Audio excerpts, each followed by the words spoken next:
안녕하십니까. 경제적 자유 아빠 달봉이 아빠입니다. 여러분, 지금 이 영상은 여러분들한테 삼성전자와 관련된 하반기 주가 상승과 관련되어 있는 우리가 늘 바라는 삼성전자의 주가가 반드시 상승할 수밖에 없는 이유를 여러분들한테 바로 제가 얘기를 한번 제 나름대로의 분석으로 여러분들한테 한번 분석을 해서 말씀드려 보겠습니다. 끝까지 들어보시고, 그리고 삼성전자 주가가 확실히 상승하는 이유는 AMD의 7월 44.7% 주가 급등을 했죠. 7월달 그 사실을 보면 여러분들이 제 영상에서 당연히 답을 찾을 수 있다고 저는 믿어 의심치 않습니다. 여러분, 이 영상 끝까지 들어보시고 한번 여러분들의 판단을 한번 들어보겠습니다. 댓글 꼭 남겨주시고, 그리고 인사드리겠습니다. 코스피 시장이 낳은 편파 종목 바라기, 삼성전자를 너무너무 편파적으로 분석하고 그리고 긍정적으로 재해석하는 장기 투자자 달봉이 아빠입니다. 달입니다. 달. 여러분, 랄프 렌저 명언을 한번 들어보셨습니까?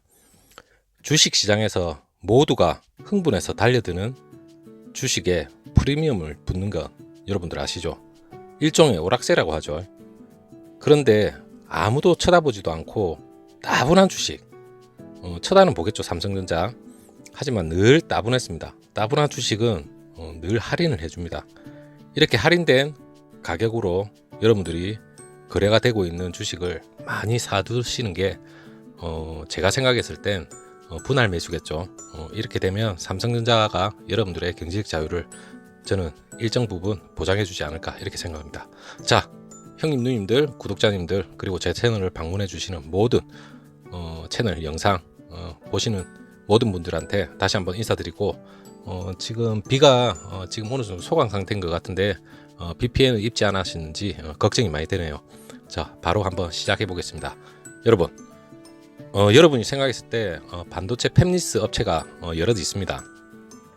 AMD, 그리고 퀄컴, 엔비디아, 그리고 종합반도체 인텔, 그리고 애플, 구글, 여러 업체들이 지금 반도체를, 자체 종합반도체는 뭐 삼성전자처럼 자체적으로 모든 걸 소화해낼 수 있는 뭐 업체가 있는 반면, 그리고 무조건 설계만 해서 외주로 돌리는 그러한 업체가 있고, 그리고 앞으로는 4차 산업혁명 시대 때는 팹리스와 모든 파운드리 분야를 대해서 자기네들의 응용 분야만 집중적으로 나가고, 그 이외에는 파운드리 분야겠죠. 아니면 팹리스나 그런 종합 반도체에 바로 위탁을 주고 바로 생산을 해내는 그런 업체들도 상당수가 앞으로 미래의 반도체 시장은 엄청나게 커질 거라고 저는 예상하고 있습니다. 그거는 여러 데이터를 보더라도 여러분들은 충분히 이해를 하실 수 있을 겁니다. 하지만 제가 오늘 여러분들이 제 영상을 관심 있게 지켜봐야 될 부분이 뭐냐면, 향후 삼성전자가 너무나도 횡보를 하고 이런 부분이 늘 호재는 따르고 있습니다. 하지만 왜 안 오르느냐고요. 저는 제가 아무리 생각해봐도 오르지 않는 이유를 모르겠습니다. 그 이유가 뭐 외국인들이 마음이 지금 뭐 2차전지나 아니면 언택 위주로 해서 많이 수급이 몰려드는 이유도 분명히 있을 겁니다. 하지만 그러한 종목이 결코 나쁘다는 건 제 말은 절대 아닙니다. 여러분들이 능력이 되고 그 기업에 대해서 가치나 미래에 대해서 아시고 있다면 거기에 대해서 일정 부분 투자하는 것은 절대 나쁘다고는 저는 생각하지 않습니다. 대신 저 같은 직장인들이 능력이 안 되겠죠. 물론 많은 금액을 들여서 투자를 할 수 있는 여력은 안 됩니다. 하지만 삼성전자는 저는 배당금이라는 걸 일정 부분 제일 큰 메리트로 보고 있고, 두 번째가 그 기업이 10년, 20년 과거의 데이터를 보면 향후 미래의 데이터까지 유추해낼 수는 있습니다. 물론 과거를 잘했다고 해서 미래 잘할 수는 없는 겁니다.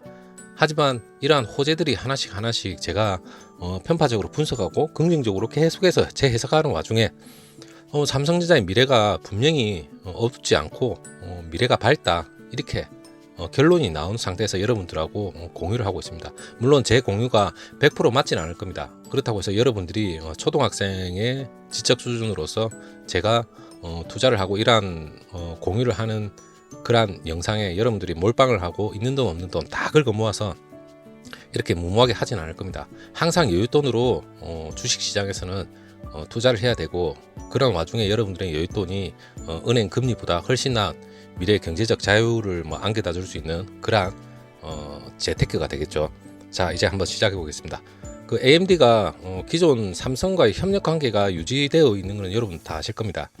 하지만 최근에 AMD의 횡보를 보면, AMD는 패밀리스 업체입니다. 그 전에 직접 인텔하고 비슷하게 직접 설계를 하고 반도체 설계를 하고 생산까지 했는데 선택과 집중을 했죠. 그래서 지금 뭐 설계 부분만 집중을 하고 있고 직접 만드는 건 안 하고 있습니다. 하지만 인텔은 종합 반도체 회사고 인텔이 엄청난 큰 회사라는 건 여러분들 알고 있을 겁니다. 하지만 최근에 인텔의 행태가 영 좋은 행태는 아닙니다. 주가 급락도 있었고 여러 가지 내부적으로 엔지니어들의 얘기에 의하면 여러 가지 안 좋은 말이 너무 많습니다. 이 얘기는 제가 뒤에 한번 해보고 바로. 근데 최근에 AMD 같은 경우에는 지금 CPU죠. 지금 여러분들한테 지금 그 점유율을 보면 CPU가 엄청나게 지금 점유율을 많이 올렸어요.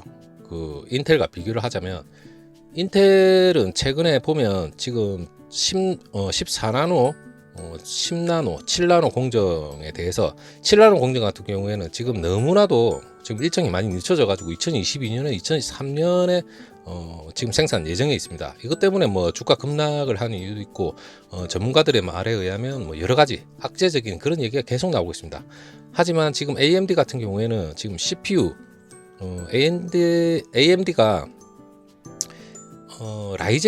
라이젠으로 엄청나게 유명합니다. AMD CPU 라이젠으로 유명한데 보통 지금 CPU 라이젠 같은 거 TSMC로부터 뭐 전량 뭐 주문해서 받고는 있지만 제가 이 얘기를 하기 위해서 삼성전자의 주가가 무조건 급등할 것이라는 게 아니라 그 TSMC의 라인에 문제가 분명히 있습니다. 그 문제가 뭐냐면 지금 최대 고객사가 뭐 애플, AMD, 그전에 화웨이지만 화웨이는 이제 튕겨져 날아가죠. 여러 업체로부터 지금 파운드리 주문을 받고 있지만 지금 TSMC의 지금 나름대로 이제 물량을 그 캐파 자체가 다 소화내기가 너무나 어렵습니다. 왜냐하면 CPU, 뭐 GPU, AP 라인을 지금 계속해서 확보를 해야 되고 증설을 해야 되는데 그 라인의 증설 확보 자체가 무리수가 있습니다. 분명히. 왜냐하면 최고의 기업이라고는 생각하지만 TSMC가 그 라인을 증설을 하고 계속해서 그 파운드리 말고 패밀리스 업체죠. 주문을 계속해서 소화해내기가 어렵습니다.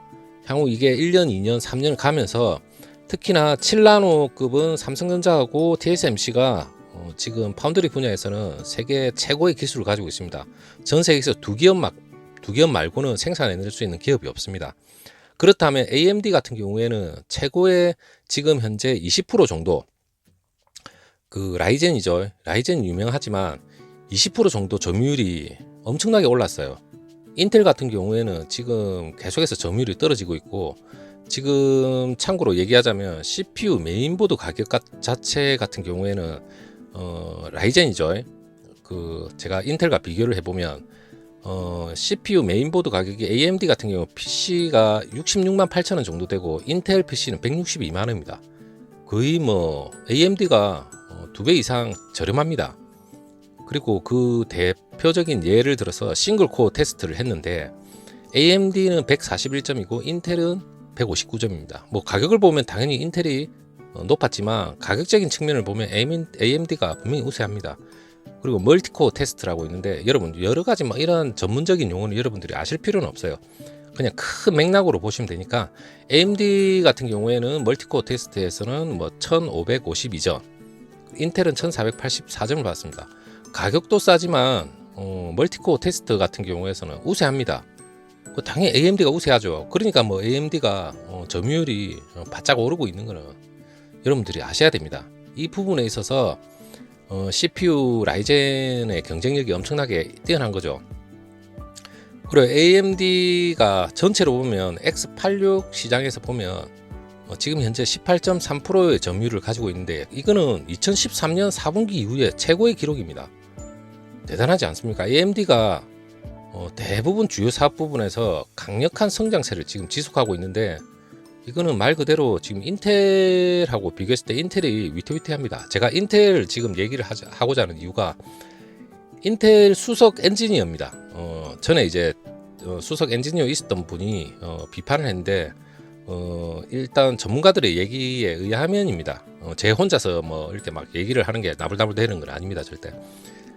그 인텔 전직 엔지니어가 인텔을 보고 한 얘기가 요번에 그 주가가 폭락을 하고 AMD가 주가가 수직 상승한 이유가 AMD한테 인텔이 더 큰 시장 점유율을 뺏기지 않은 거는 완전히 천운이다, 이래 얘기할 정도로 지금 AMD를 강력하게 보고 있는 겁니다. 그리고 경쟁상 인텔은 말 그대로 기술 격차 계속해서 벌어지죠. 특히나 7나노 공정에서 계속해서 벌어지고 있기 때문에 결국에는 7나노 이상, 7나노, 5나노 올라갈수록 그 공정에서 특히나 대만의 TSMC 그리고 삼성전자의 그 7나노 그 같은 기술을 가지고 있기 때문에 당연히 호재가 올해 하반기, 내년, 내후년 향후 몇 년을 가면 갈수록 당연히 파운드리 분야에 있어서 삼성전자가 당연히 수혜를 볼 수밖에 없죠. 왜냐하면 TSMC의 라인은 한계가 있어요. 한계가 있고, 그리고 그 거대한 인텔이라는 기업이 당연히 7나노 이하에서 지금 어떻게 해야 될지 지금 내부적으로 분명히 지금 결정을 내려야 됩니다. 그렇다면 무조건 그 TSMC의 그 7나노 이하를 몰빵을 할 수 있는 상황도 역시 아니죠. 왜냐하면 지금 강력한 경쟁업체인 AMD 역시 TSMC에 전량을 주지만 TSMC에 AMD가 전량 주고 있지만도 지금 그 라인 자체에 모든 뭐 CPU, GPU, AP 같은 걸 모든 걸 줄 수는 없습니다. 왜냐하면 뭐 애플도 있고 업체가 많습니다. 무조건 녹아났네 이러면서 무조건 그 물량을 다 받아들여서 소화를 해낸다는 거는 그 기업이 주문을 놓고 그게 적시적소에 그 반도체가 배치가 되어야 되는데 이게 제대로 그 납기를 못 맞추면 그 업체가 아무리 유명한 파운드리 세계 최강자라 하지만 그 물량을 정확하게 맞추기 위해서 어쩔 수 없이 삼성전자의 7나노급 이상에서는 무조건 삼성전자에 분명히 수혜가 넘어갈 수밖에 없습니다. 그 수혜가 넘어가다 보면 반도체라는 이 특성이 어느 업체의 특정 업체의 그 물량을 한번 주기 시작하면 같이 그걸 맞추기 위해서 다른 부분까지 같이 연결이 되기 때문에 한번 수혜를 받고 그게 계속해서 이어집니다. 이어지다 보면 당연히 지금 AMD 같은 경우 7월 달에 한 달 동안 지금 무려 50% 가까이 지금 주가가 급등을 했습니다. 그 주가를 급등했다는 말은 비록 팹리스 업체입니다. 근데 삼성전자는 종합 반도체 업체입니다.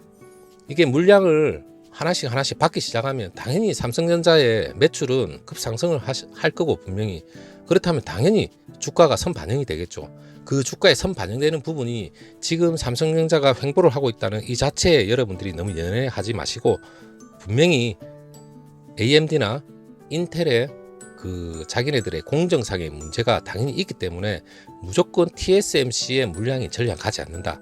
그것만 여러분들이 아시면 좋겠습니다. 하지만 지금 삼성전자는 종합 반도체 업체로서 지금 팹리스도 하고 있습니다. 그렇기 때문에 구글이나 다른 그 시스코라 있죠. 팹리스 종합에 대한 그러한 능력까지 가지고 있기 때문에 모든 캣바 증설을 지금 계속해서 삼성전자가 지금 경기도에 지금 계속 캣바 증설 때문에 계속해서 지금 반도체를 증설하고 있습니다. 계속해서 그 투자를 하고 있고 그 이유가 파운드리를 뭐 수주를 못 받았는데 계속 증설할 이유가 없지 않습니까? 우리보다 더 내부적으로 거기에 대한 머리를 굴리고 있습니다. 그렇기 때문에 계속해서 증설을 하고 있다는 말은 거기에 대해 증설 대비 효과가 분명히 나타날 거라고 저는 믿어 의심치 않습니다. 여러분들도 그런 분야에 대해서 이거는 정해져 있는 정보고 이 정보를 우리가 대수롭지 않게 그냥 여기게 되면 그냥 넘겨버리게 되면 삼성전자라는 우리가 미래의 경제적 자유를 안겨다 줄 수 있는 그러한 종목을 너무 등한시하다 보면 물론 뛰는 종목에 너무 눈을 돌려가지고 잘 되면 물론 상관이 없어요. 하지만 그 순간을 지금 저평가되어 있는 이 그 주가에 우리가 그만한 투자를 하지 않는다면 여러분들이 생각했을 때는 저는 훨씬 가격이 올랐을 적에는 우리가 또 때를 놓치지 않을까 이렇게 생각도 해봅니다. 그렇다고 해서 제가 지금 매수 타임입니다 이렇게 하는 뭐 그러한 채널은 아니기 때문에 지금 제가 느끼고 있는 삼성전자에 대해서 너무 횡보를 하고 있다는 게 여러분들이 너무 맨날 호재만 있고 왜 이렇게 더디냐 이러한 댓글이 너무 많이 달아주시는 것 같아요. 강조를 분명히 하고 싶고 여러분들이 이제 마지막으로 역시 삼성전자는 메모리 반도체는 세계 최강이고, 그리고 비메모리 반도체는 2030년까지 세계 1위를 목표로 지금 열심히 달려가고 있습니다. 이 달려가고 있는 이제 시작 출발점에서 이러한 호재가 나오고 있고, 그리고 이러한 분석이 하나씩 여러분들 귀에 지금 들어온다는 이 자체만으로도 여러분들은 그 기업에 대한 먼 미래를 볼 수 있는 가늠자 역할을 할 수가 있으니까 충분히 지금 현재의 지금 가격에 연연하지 마시고, 물론 싼 가격이라 생각하시고 여윳돈이 생기면 저는 월급을 받으면 조금씩 이제 매집을 해야 되겠죠. 그리고 파운드리 분야는 다품종 소량 생산입니다. 그 메모리 반도체하고는 성격이 다릅니다. 다품종 소량 생산을 하다 보면 어느 한 기업이 독점적으로 모든 걸 소화해낼 수는 분명히 없습니다. 그리고 세계의 양대 산맥이겠죠. 파운드리 분야에 삼성전자와 TSMC가 있다면 당연히 팹리스 업체나 그 외 종합 반도체 역할을 띠는 모든 주문이 고객사들로부터 주문을 받으려면 한 기업만으로는 절대 소화를 해낼 수가 없습니다. 그 기업의 최대한 기술과 초격차 기술을 가지고 있는 삼성전자와 TSMC에 당연히 물량은 동등하게, 그리고 더 뛰어난 부분에 물론 물량이 더 갈 수 있다고 저는 생각하고 있습니다. 여러분 끝까지 삼성전자를 믿어주시고, 그리고 다른 종목에 여러분들의 목표가 있고 미래가 있다면 거기에 분할 투자하는 건 여러분들의 당연한 권리이자 여러분들의 자유입니다. 미래의 경제적 자유를 위해서 어디에 투자를 못하겠습니까? 하지만 테마 종목이나 몇몇 종목에 너무 여러분들이 휘둘려서 거기에 혹해서 달려든다는 그 자체는 저는 분명히 반대하고 싶습니다. 그리고 주가에 대해서 선택을 해주고 매수 타이밍을 잡아주는 그런 여러 방송도 많을 겁니다. 그런 방송에 여러분들의 소중한 돈이 들어가서 그분들의 그때그때의 매수 타이밍이나 이런 걸 잡아주는 분명히 그 좋은 분들도 있겠지만, 하지만 저는 장기 투자자로서 그 분야에 대해서 종목이 오르고 내리고 그거는 아무도 알 수가 없습니다. 단기적으로 어떻게 그걸 누가 알 수가 있겠습니까? 그렇기 때문에 여러분들의 현명한 투자자의 이제 모습으로 돌아오셨으면 좋겠습니다. 그리고 형님, 누님들, 그리고 동생님들, 구독자님들 모두 주말 잘 보내시고, 그리고 여러분들한테 내일 다시 한번 좋은 인사 드리겠습니다. 여러분 언제나 감사합니다. 다음 영상에 찾아뵙겠습니다. 감사합니다.